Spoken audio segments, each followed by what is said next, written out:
à définir les critères de couverture. Voilà. Très bien. Donc, on avait vu les critères tous les nœuds. On avait vu le critère tous les arcs. Maintenant, on va voir le critère toutes les décisions. Donc, c'est le critère tous les nœuds. Mais on va remarquer que on a des conditions qui peuvent être composées. Donc, le critère toutes les décisions, on vous dit, il peut être satisfait par un ensemble de chemins si pour chaque condition du graphe, il existe un chemin denté rendant la condition vraie et un autre chemin rendant la condition est fausse. Donc ici, par exemple, pour la condition P1, A est inférieur à 2 et B égale A, j'ai deux possibilités. Soit la condition est égale à faux et je vais aller dans le bloc B1, soit la condition est égale à vrai et je vais aller dans le bloc B2. Donc, on a deux chemins. Le problème avec cette solution, c'est que on ne va pas traiter toutes les possibilités. Donc, on vous dit ici, il ne couvre pas nécessairement toutes les valeurs possibles des conditions. Ici, il suffit que A soit, par exemple, supérieur ou égal à 2 pour qu'on n'ait même pas besoin de tester la branche de B égale A. Donc, on n'aura pas testé tous les cas possibles. Donc, comment on peut faire avec une condition composée pour pouvoir tester tous les cas possibles? On va décomposer la condition. On va donner pour chaque composant de notre condition son propre nœud. Donc, on avait la condition qui était A inférieur à 2 et B égale 1, on va la décomposer en deux. D'abord, on va tester par rapport à A inférieur à 2.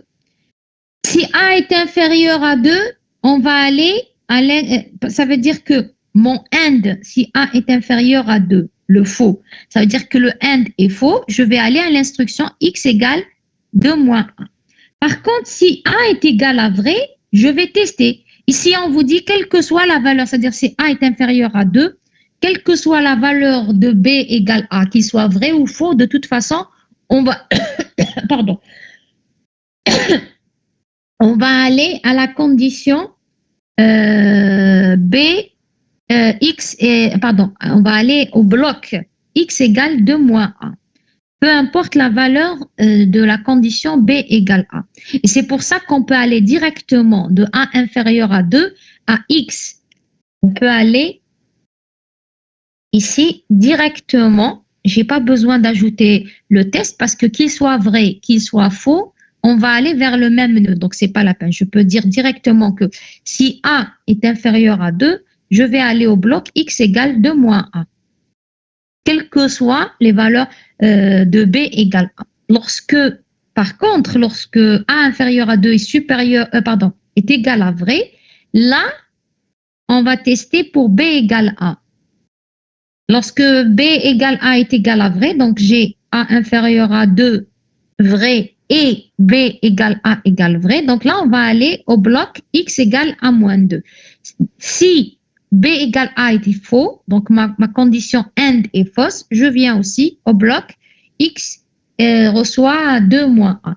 Donc, comment je décompose quand j'ai une condition composée, je la décompose, je prends la première partie.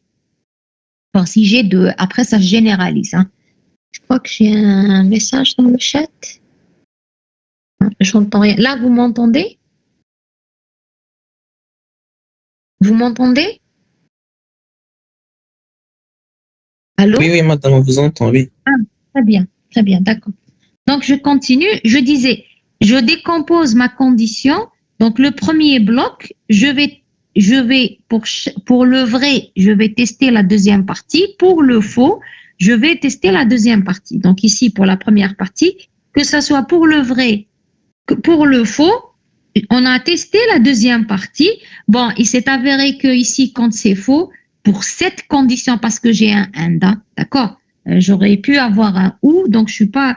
Donc pour cette condition, je teste la deuxième partie et je remarque que que la deuxième partie, qu'elle soit vraie ou faux, je vais vers le nœud x égale 2 moins a, donc je peux sauter cette condition. Mais bon, vous ne la sautez pas. Hein. Vous mettez la condition, vous allez trouver que les deux me ramèneraient à ce bloc. Donc, là, vous pouvez décider de l'enlever. Alors, le critère, toutes les conditions multiples. Donc, le critère, toutes les conditions multiples, on vous dit, regardez ici, c'est-à-dire que je ne décompose pas ma condition, mais je traite toutes les possibilités. C'est exactement la même chose qu'on a ici, sauf qu'ici, on le retrouve dans le graphe, d'accord? Ici, on le retrouve dans le graphe, la décomposition. Ici, on garde la condition composée, mais on va lister toutes les conditions. Donc, critères, toutes les décisions, toutes les valeurs de toutes les conditions. On doit tester toutes les valeurs de toutes les conditions. Donc, il est équivalent à toutes les décisions avec conditions décomposées.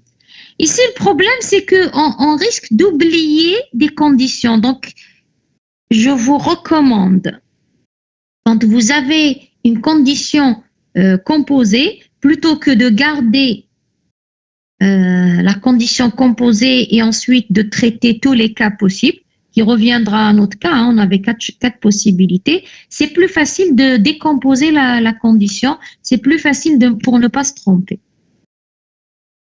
Par contre, les étudiants à l'examen qui ne décomposent pas et ne traitent pas toutes les possibilités, c'est-à-dire quelque chose de ce style, là, c'est faux. Ça ne va pas être compté juste parce qu'on n'a pas traité tous les cas possibles.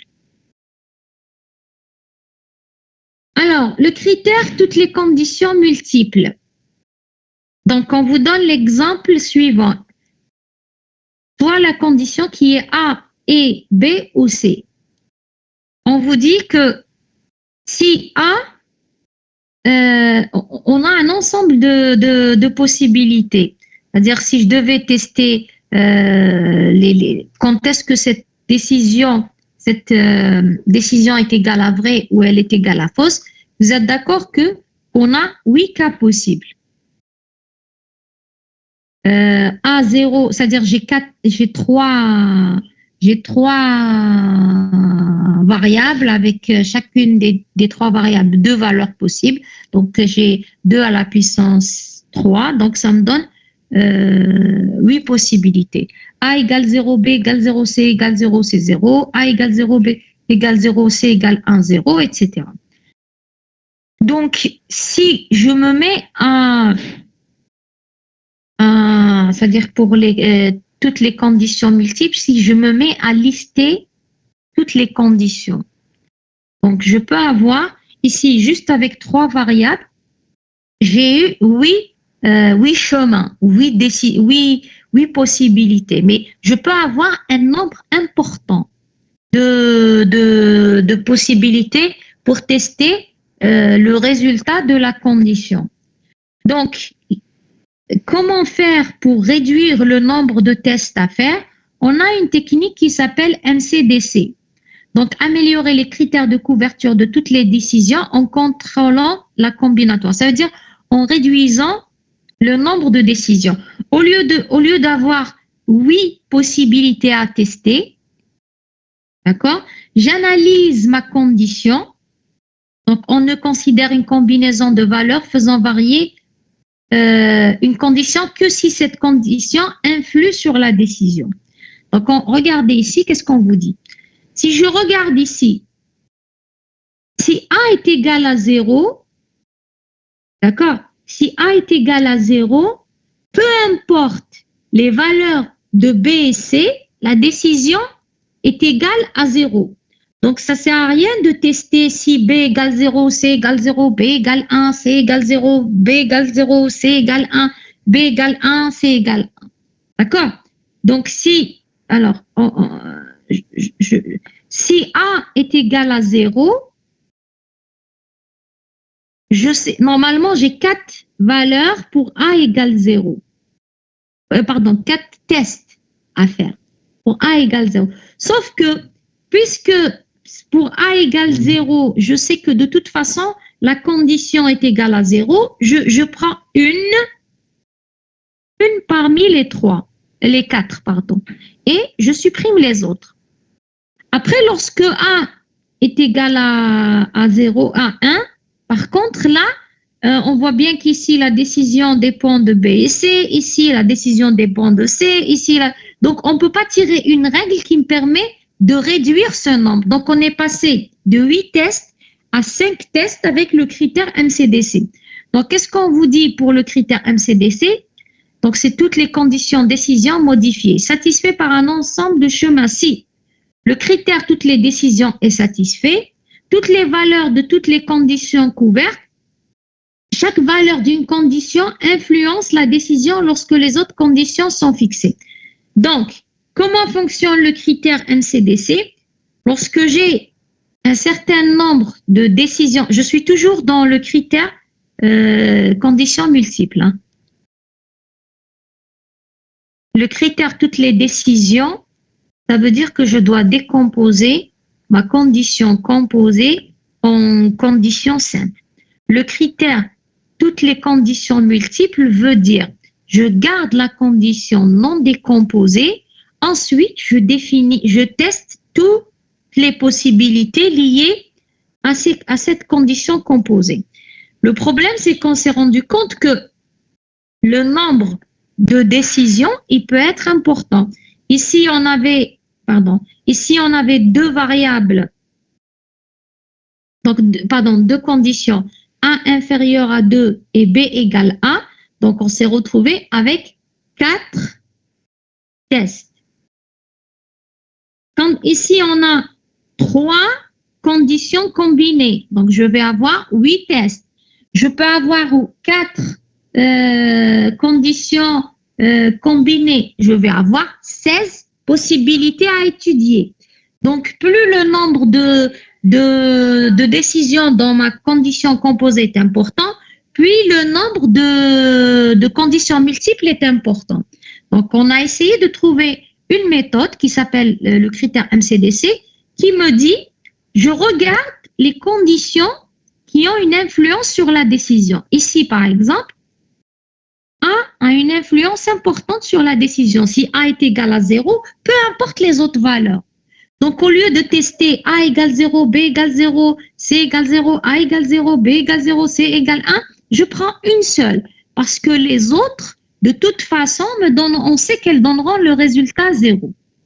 Et c'est ce qui nous a permis de réduire le nombre de tests à faire de 8 à 5 pour cet exemple-là. Des questions jusque-là? Des questions? Oui, madame. Oui, allez-y. Madame, j'ai pas compris comment éliminer les possibilités et garder les autres. Alors, ici, si vous regardez cette condition, si vous regardez cette... Pardon. Je recommence. Si vous prenez... Attendez, je sais. La condition, cette condition.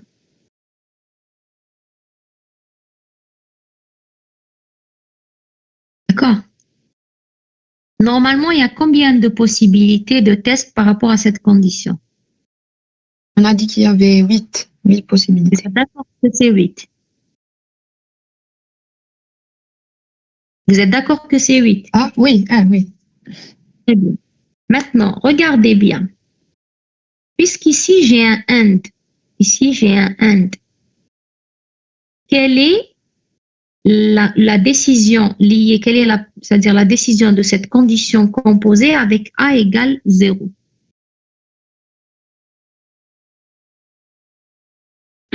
J'ai pas entendu, madame. Vous pouvez répéter? Oui, j'ai dit quel est le résultat de cette décision composée si A est égal à 0? Ah oui, c'est toujours un 0. Quelles que soient les valeurs de B et C. Mhm. Donc, si vous remarquez ici, j'ai 4 conditions où A égale 0. et je vois bien que la décision est 0. Donc, au lieu de tester les 4, je prends une aléatoire. Hein. Je peux prendre la première et supprimer les 3 autres. Je peux prendre la décision, la deuxième. Donc, je ne teste qu'une seule parmi les 4 parce que de toute façon, quelle que soit la valeur de B et C, je sais que ma décision va me donner 0. C'est un peu ce que j'avais fait ici tout à l'heure en disant, puisque A inférieur à 2 est égal à 0, peu importe la valeur de B et de A, peu importe la valeur de la condition B égale A, je vais aller directement ici parce que dans les 2 cas, je sais que je vais avoir le bloc du faux. C'est une façon de dire, ça ne sert à rien de tester pour B égale A parce que qu'elle soit vraie, qu'elle soit faux, de toute façon, je vais arriver à ce bloc. Même chose ici, c'est exactement ce que veut dire ça. C'est-à-dire que je prends une seule, pas besoin de tester les autres parce que de toute façon, je sais que je vais aller vers le 0. C'est bon? D'accord. Oui, madame, merci. Donc ça, c'était le critère.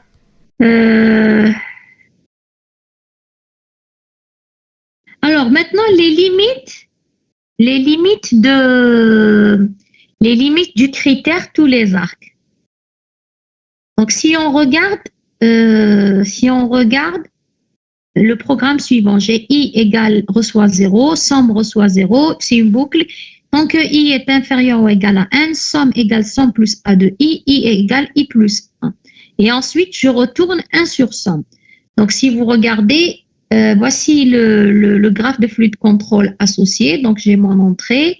Premier bloc, I reçoit 0, somme reçoit 0. Ensuite, j'ai le test I inférieur à 1. Si le test est faux, je ne vais pas aller vers somme, je vais aller à S, mais je vais aller à return 1 divisé par somme. D'accord? Vous êtes d'accord?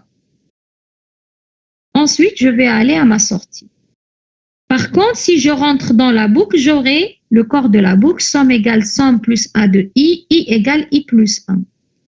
Donc, le critère toutes les conditions me dit, alors si le chemin, j'appellerai ce nœud, alors B1, B2, je l'avais appelé B3, d'accord?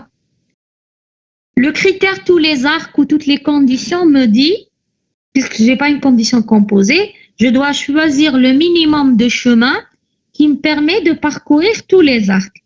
Donc si je prends le chemin E, B1, P1, B2, P1, B3, S.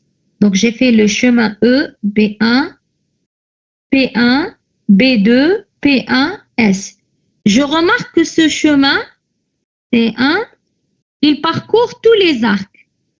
Donc, ce chemin respecte le critère de couverture tous les arcs. Et ensuite, il suffit de donner des valeurs pour notre tableau, pour N, pour parcourir ce chemin pour trouver une donnée de test. Sauf que, imaginons que la valeur saisie de N est égale à moins 1 ou même 0. Allez, disons que N est égal à 0. Qu'est-ce qui va se passer?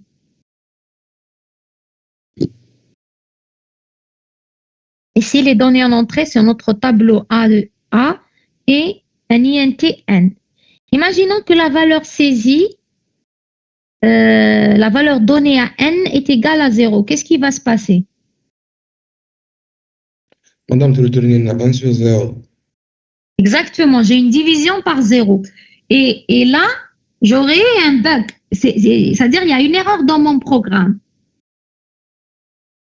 Pourtant, on aurait, avec le chemin B1, P1, B2, P1, B3, S, on aurait trouvé des données de test, d'accord, qui nous donnent ce chemin et on aurait dit, il n'y a pas de défaut parce que on a respecté le critère de couverture tous les arcs, donc normalement, il n'y a pas de défaut.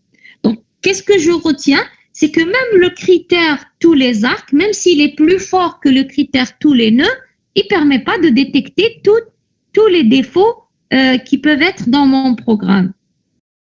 Donc, la limite du critère sur les conditions, manque de chemin à problème. Ici, on a une division par 0 si le tableau est vide,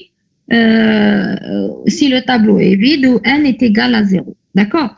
Donc, c'est pour ça qu'on va voir un critère encore plus fort. Alors, le premier critère qu'on avait discuté, c'était le critère tous les chemins possibles. Donc, on avait dit, lorsque je vais définir tous les chemins possibles, je vais associer une donnée de test pour chaque chemin. Le problème avec ce critère, c'est qu'il est rarement... Une seconde.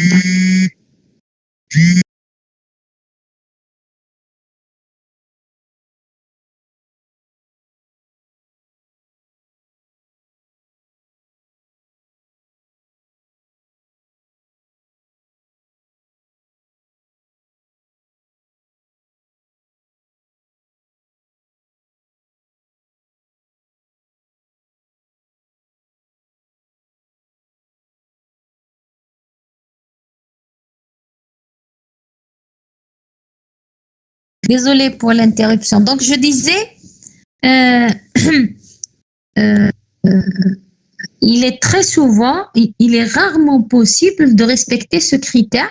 Dès que j'ai une boucle, ce n'est plus possible de respecter, de satisfaire ou d'utiliser le critère tous les chemins. Parce que dès que j'ai une boucle, ça veut dire que le nombre de chemins de contrôle devient infini.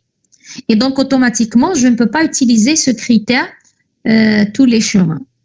Je peux l'utiliser dans les programmes où il n'y a pas de boucle. Alors, on a défini un critère moins fort que tous les chemins. On parle de tous les k chemins. Donc, tous les chemins de longueur au plus k. Tous les chemins passant entre 0 et k fois dans chaque boucle. On appelle ça le critère k chemin. Alors, le critère k chemin, par exemple, si je dis j'applique le critère de chemin, ça veut dire que pour chaque boucle, je vais passer 0, 1, 2 fois. Je vais définir des chemins qui me permettent pour chaque boucle de passer une fois, 0, une fois et 2 fois. C'est un critère moins fort que tous les chemins. Il permet de limiter le nombre d'itérations. Parce que dès que j'ai une boucle, le critère tous les chemins m'oblige le nombre de chemins devient infini. Donc, pour limiter le nombre d'itérations dans une boucle, on définit K en disant si j'applique le critère de couverture, pas tous les chemins, mais par exemple K chemins. 2 chemins veut dire que j'entre dans chaque boucle de mon programme 0 fois, 1 fois et 2 fois. Et j'obtiens des chemins de contrôle que je peux tester pour lesquels je peux définir des données de test. Donc, c'est un critère assez puissant, mais pas aussi puissant que le critère tous les chemins. Parce que le critère tous les chemins, ça veut dire que je devrais rentrer dans une boucle de façon indéfinie, donc on ne peut pas l'appliquer. Un autre critère de couverture, c'est le critère tous les chemins indépendants. Donc, le critère tous les chemins indépendants vise à parcourir tous les arcs dans chaque configuration possible et non pas au moins une fois comme dans le critère tous les arcs. Donc, le critère tous les chemins indépendants est un critère plus fort que tous les arcs. D'accord? Donc, on vous dit lorsque tous les chemins indépendants est satisfait, tous les arcs est satisfait, donc automatiquement, tous les nœuds est satisfait. Une petite parenthèse, donc je vais présenter le critère tous les chemins indépendants, je vais le présenter maintenant. Ensuite, je vous demanderai, donc j'avais déjà demandé en TD pour hier, de finaliser donc les exos 1, 2, 3, 4, les questions 1, 2, 3, donc y compris les chemins indépendants. Donc, pour les 2 groupes de demain, on va corriger les exos 1, 2, 3 pour la troisième question en partie, tous les arcs, tous les nœuds. La semaine prochaine, et l'exo 4, la question 1, 2 et les critères, tous les nœuds, tous les arcs. La semaine prochaine, donc on devra terminer les exos 1, 2, 3, 4 avec les questions liées aux chemins, tous les chemins indépendants. Alors, j'explique maintenant le fonctionnement de tous les chemins indépendants. Avant de présenter l'algorithme à appliquer pour le critère de couverture tous les chemins indépendants, on va d'abord commencer par une définition qui est la complexité cyclomatique, appelée aussi le nombre de McCabe. Donc, la complexité cyclomatique est une mesure de la complexité logique d'un programme. Alors, vous vous rappelez qu'en GL2, on avait un chapitre, la qualité de la conception. Donc, il y a des métriques, le nombre cyclomatique ou la complexité cyclomatique ou le nombre de McCabe est une métrique parmi les métriques de qualité de la conception. Maintenant, qu'est-ce qui permet il nous donne une indication sur la testabilité d'un algorithme ou d'un programme. Donc, la facilité de test. Le nombre de McCabe, donc dans le contexte des tests, le nombre cyclomatique, appelé aussi nombre de McCabe, indique le nombre maximum de chemins complets indépendants, ce qui donne le nombre de cas de test nécessaires pour assurer une bonne couverture du code. Donc, le nombre de McCabe, il vous donne le nombre de données de test nécessaires pour tester votre programme. D'accord? Bien sûr, plus ce nombre est important, si ce nombre est important, le programme qu'on veut tester est difficile à tester parce qu'il lui faut beaucoup de données de test. Si le nombre est faible, donc ça veut dire que notre programme est facile à tester parce que le nombre de données de test nécessaires pour le tester est petit. Donc, le nombre de McCabe nous permet de mesurer la qualité de la testabilité de notre programme. Plus ce nombre est important, donc la testabilité de notre programme n'est pas bonne parce qu'il nous faut un nombre important de données de test pour le tester. Et inversement, si le nombre de McCabe est petit, donc notre programme est facile à tester. Donc, comment calculer maintenant ce nombre de McCabe? On a 3 façons équivalentes de calculer le nombre de McCabe. Vous avez soit, alors, la première règle, c'est le nombre d'arcs. Par exemple, soit ça, si ça, c'est mon graphe de flux de contrôle, d'accord, que j'ai obtenu avec ici l'entrée et ici la sortie.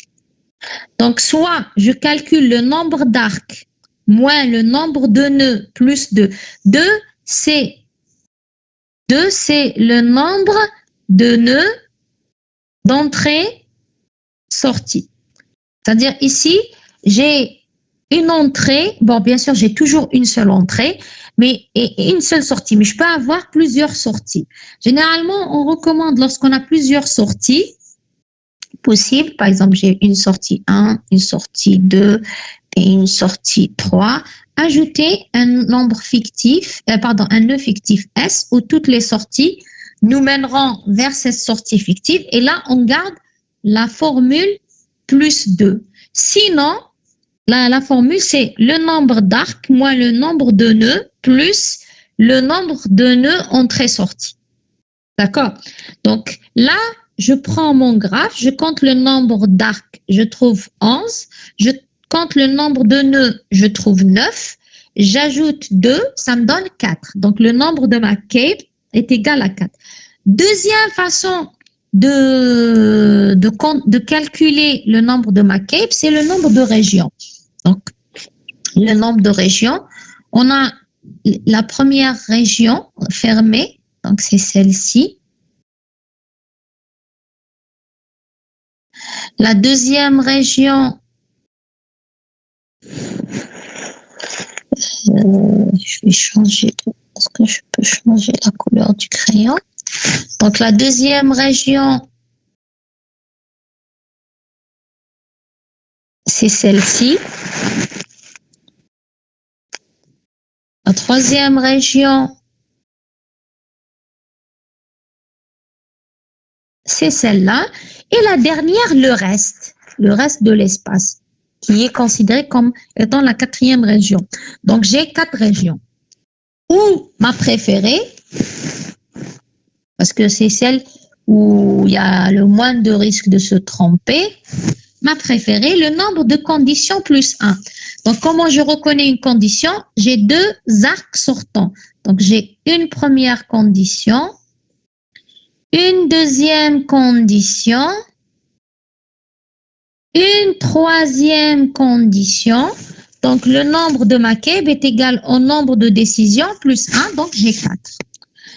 Maintenant, parce que le nombre de McCabe est égal à 4, j'ai besoin de 4 données de test au maximum pour tester, par exemple, ce programme. D'accord? Maintenant, une fois qu'on a défini le nombre de McCabe, donc, pour l'exemple de tout à l'heure, on avait dit que le nombre de McCabe était égal à 4. Ça veut dire que je dois définir 4 chemins indépendants. C'est quoi un chemin indépendant?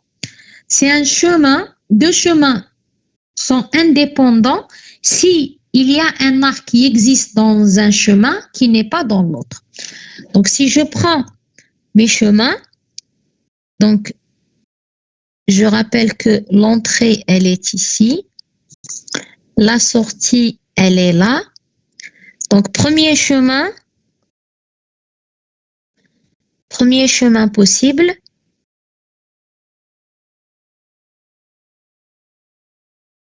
Et je sors. D'accord? Deuxième chemin possible. Je prends une autre couleur. Jaune. Donc, deuxième chemin possible.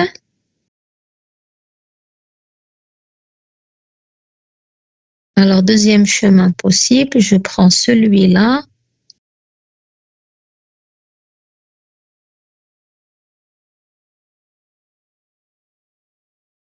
Question, est-ce qu'il y a un arc dans ce chemin 2 qui n'existe pas dans le chemin 1? Oui, par exemple, l'arc 2, 3 vers 4, 5, il existe dans le chemin 2, mais il n'existe pas dans le chemin 1. Donc, on dira que ces 2 chemins sont indépendants. Ensuite, troisième chemin, je prends ce chemin.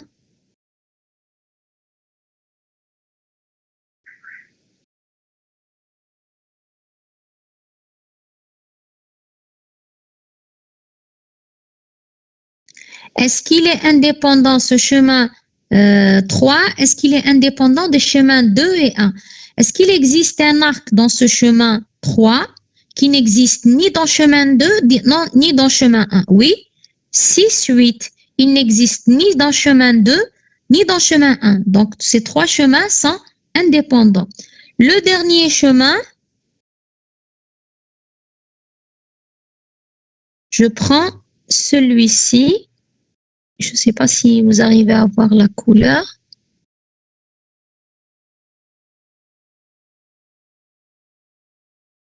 Et je sors. Est-ce qu'il existe un arc dans ce chemin qui n'existe ni dans chemin 1, ni dans chemin 2, ni dans chemin 3? Oui. L'arc 6, 7. Il n'existe ni dans chemin 3, ni dans chemin 2, ni dans chemin 1. Donc, ces 4 chemins sont indépendants et donc, je peux définir des données de test pour ces 4 chemins. Bien sûr, on ne vous demandera pas de deviner les chemins. On a une procédure ici pour les chemins, pour définir les chemins indépendants. Donc, première chose, on doit calculer VG. VG, c'est le nombre de McCabe. Et je vous dis, je vous recommande d'utiliser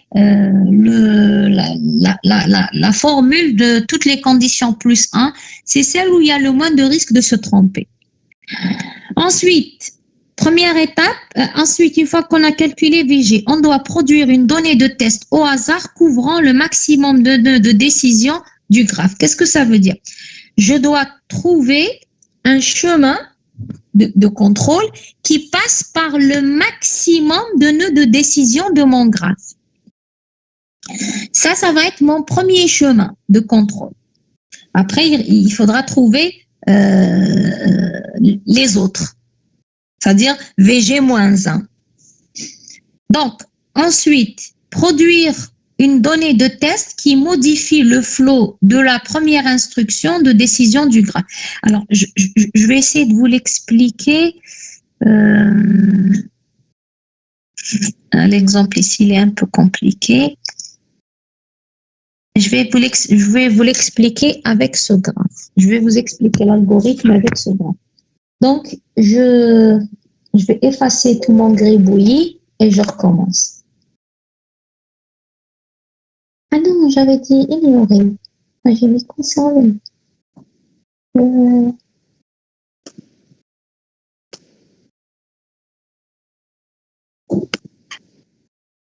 Voilà, c'est bon. Voilà. Donc, comment fonctionne l'algorithme? On va identifier nos nœuds de décision. Donc, VG, on avait dit VG égale 4. Les nœuds de décision, on a le nœud 1, on a le nœud 2, 3 et on a le nœud 6. Donc, ça, c'est les nœuds de décision. Donc, l'algorithme me dit, alors je vais prendre une couleur, je vais prendre le vert. Voilà. Donc, je prends le nœud qui passe par le maximum de décision. Donc, je peux prendre ce chemin. Bien sûr, on a toujours, je vais remettre juste l'entrée et la sortie. J'ai l'entrée et la sortie. Alors, l'algorithme, comment il fonctionne? Je prends le chemin qui passe par le maximum. Donc, l'algorithme, il dit produire une donnée de test au hasard couvrant le maximum de nœuds de décision du graphe. Donc, je vais prendre le chemin qui passe par le maximum de nœuds de décision, qui va être, par exemple,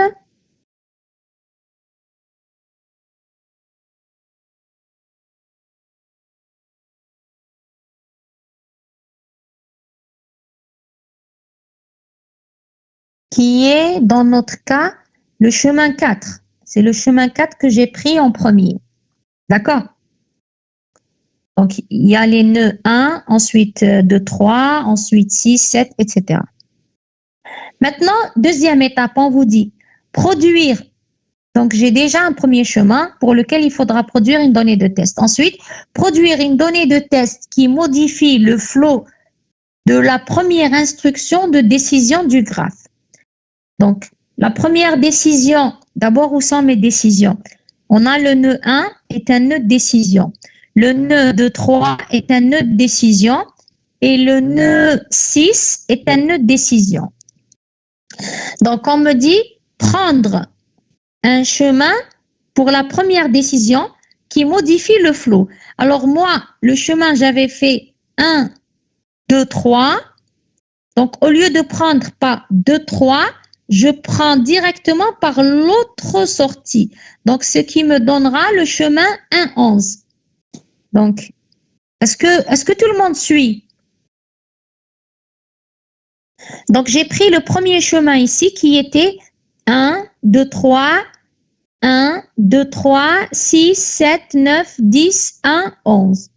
Ensuite, j'ai identifié les décisions qui sont 1, le nœud qui s'appelle 2, 3 et 6. C'est ça mes nœuds de décision.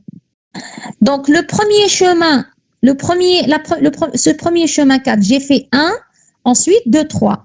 Donc, on me dit modifier le flow de la première instruction de décision. C'est-à-dire, au lieu de prendre de 1 à 2, 3, je prends par l'autre arc qui est 1, 11.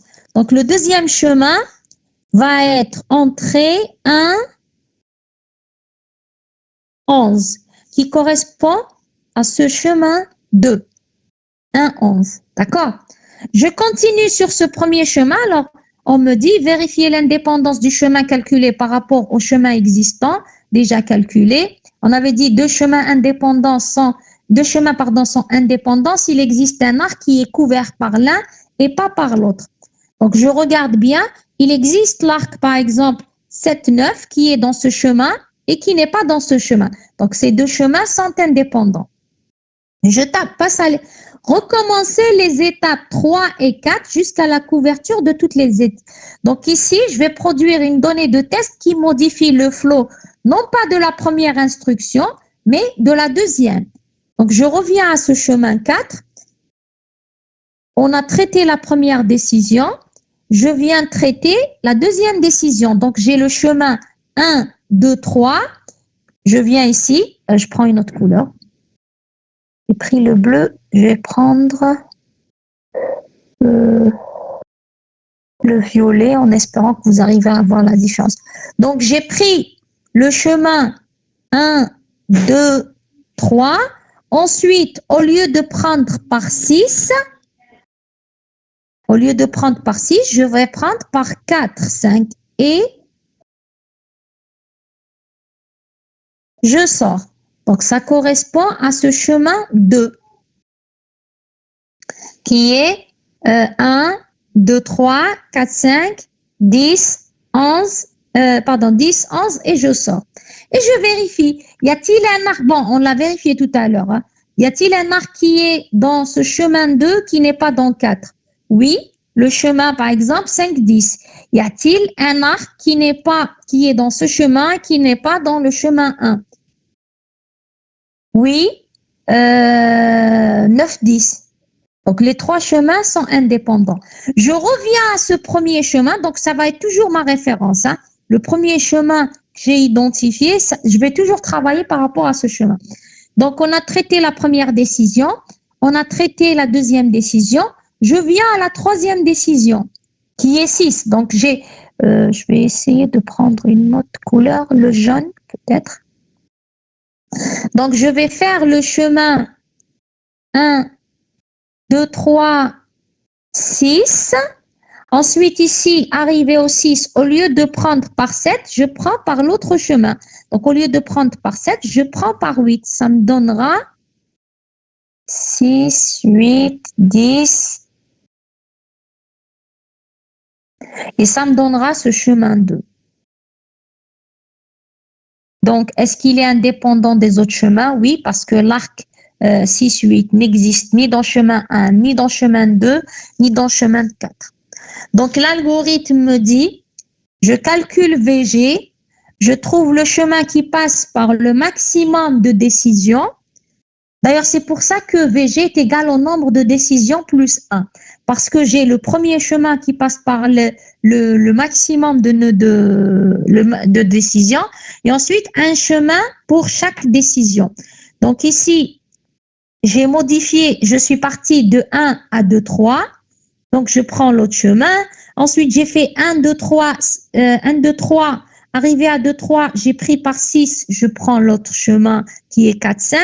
Et ensuite, je fais le chemin 1, 2, 3, 6. Au lieu de prendre par 7, je prends par 8 et ça me donne mes 4 chemins indépendants. Et une fois que j'ai trouvé les 4 chemins indépendants, je peux trouver les données de test associées à ces 4 chemins indépendants. Des questions sur ce que je viens sur l'algorithme pour l'identification des chemins indépendants? Des questions? Donc, je résume.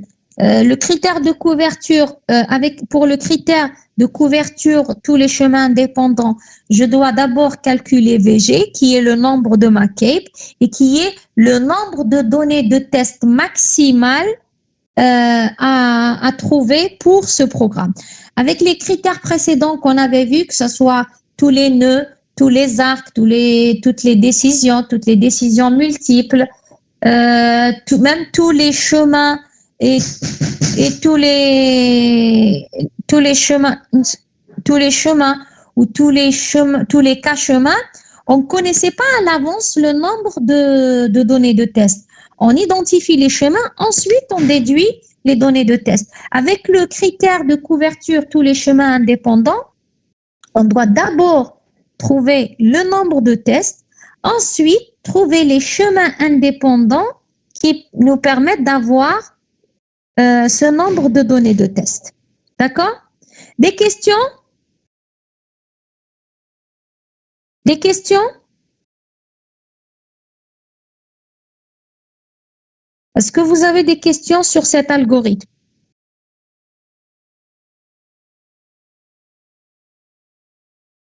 Vous êtes là ou je vous ai perdu?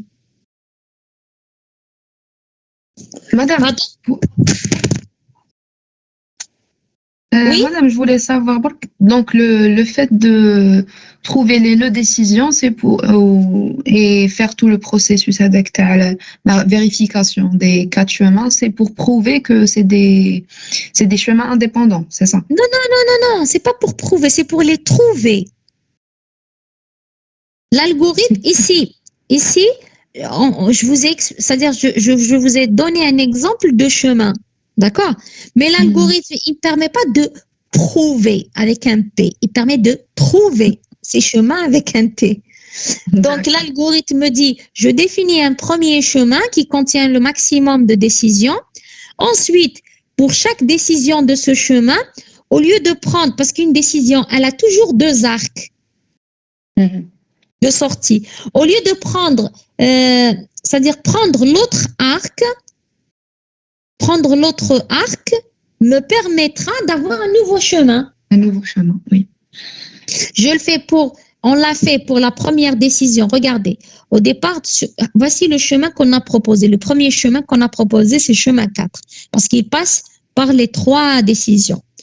Alors, on a identifié les décisions qui sont le nœud 1, le nœud de 3 et le nœud 6.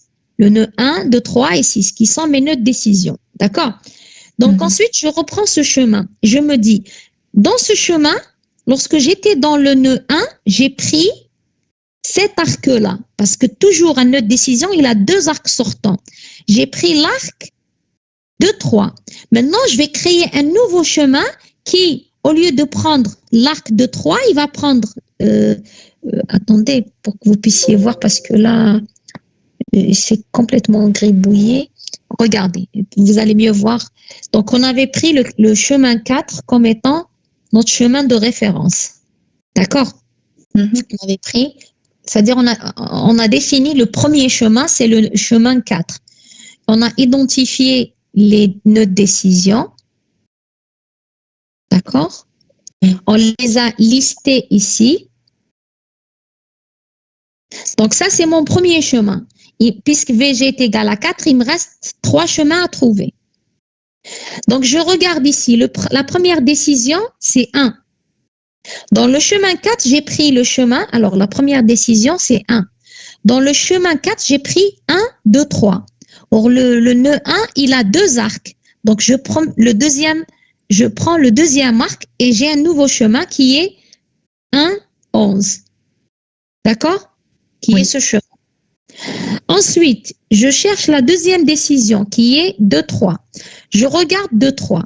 Dans 2, 3, je suis passé au nœud 6. J'ai fait le chemin 1, 2, 3, 6. Or, j'ai un autre arc sortant de 2, 3. Donc, au lieu de prendre par 6, je prends par 4, 5, qui nous donne ce chemin 2. Parce que je vais avoir 1, 2, 4, 5, 10, 11. J'arrive à la dernière décision qui est 6. Je regarde ici. Dans mon chemin, le premier chemin que j'ai trouvé, j'ai pris par 7. Or, j'ai un autre arc, donc je prends par 8. Et ça me donnera 1, 2, 3, 6, 8, 9, 10, 11, qui est le troisième chemin. Donc, les étapes, c'est calculer VG, trouver le premier chemin qui passe par le maximum de nœuds, et ensuite identifier les décisions sur chaque chemin. Ensuite, pour chaque décision, je regarde le nœud que j'ai pris, je prends l'arc que j'ai pris, je prends l'autre arc, parce qu'une décision, elle a toujours 2 arcs sortants. D'accord, madame. C'est bon? Oui, merci. Très bien. Très bien. Alors, donc on a un exemple ici. Donc, on vous dit soit le programme suivant, on a la fonction goodString, où on a le programme. Donc, la fonction goodString est censée reconnaître toutes les chaînes de caractères fournies caractère par caractère, commençant par le caractère A, suivi d'une série de B ou C, dont le nombre sera compté et se termine par X. Donc, nous, la fonction, elle nous retourne, c'est une fonction booléenne. Donc, tous les mots A, B plus C étoile X. Voici donc plus ou, hein, d'accord? Donc, une seconde. Hein.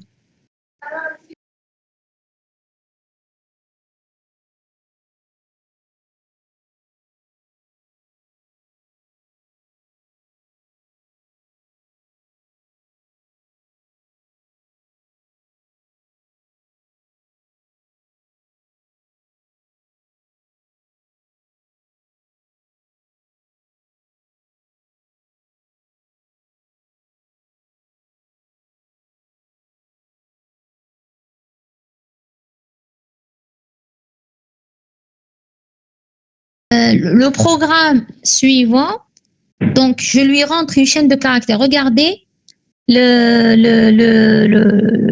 donnée en entrée est un caractère. Le programme, c'est une boucle, donc il va s'exécuter tant que. Alors, le programme, qu'est-ce qu'il va faire? Il va tester la chaîne de caractères qu'on va rentrer caractère par caractère. Si elle respecte cette syntaxe, elle retourne true.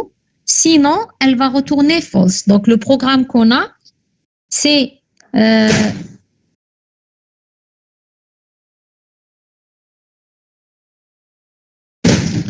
programme qu'on a. Donc, on a la fonction qui va retourner un entier, qui va compter en réalité le nombre, on vous dit, le nombre de B et C qui va être compté.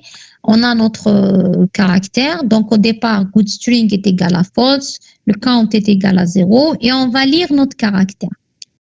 Si notre caractère est différent de 1, ça veut dire je respecte pas cette syntaxe. Donc, j'ai déjà goodString égale false. Je sors de mon programme avec goodString, elle va retourner false. Maintenant, si mon caractère est égal à A, je vais lire le caractère suivant et je vais tester. S'il est égal à B ou il est égal à C, je compte, j'incrémente mon compteur et je lis le caractère suivant. Et je vais boucler sur ça tant que mon caractère est un B ou un C. Si mon caractère n'est plus un B ou un C, je vérifie. Ça veut dire que jusque-là, j'ai une chaîne qui contient A, B plus C étoile. Je lis le dernier caractère. Si ce n'est pas un B et ce n'est pas un C, ça veut dire que je sors de ma boucle et je vérifie. Si le caractère est un X, ça veut dire que la chaîne que j'ai rentrée respecte cette syntaxe. Et là, goodString, je vais lui donner la valeur true. Donc ça, c'est mon programme. Remarquez que j'ai une condition composée ici.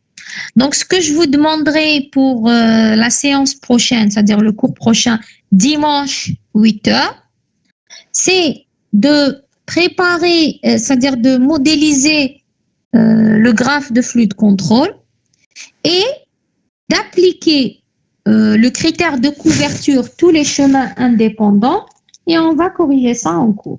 D'accord? C'est juste pour voir qu'on a bien compris l'algorithme.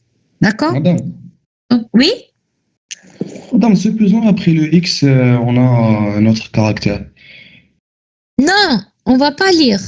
Justement, si c'est un X, je sors de la fonction. Je ne vais pas demander à l'utilisateur de saisir un autre caractère. Ok. Parce que c'est-à-dire qu'à chaque fois je saisis un caractère, je le teste et je demande le suivant. Ok, madame, merci. C'est bon? Oui. D'autres questions?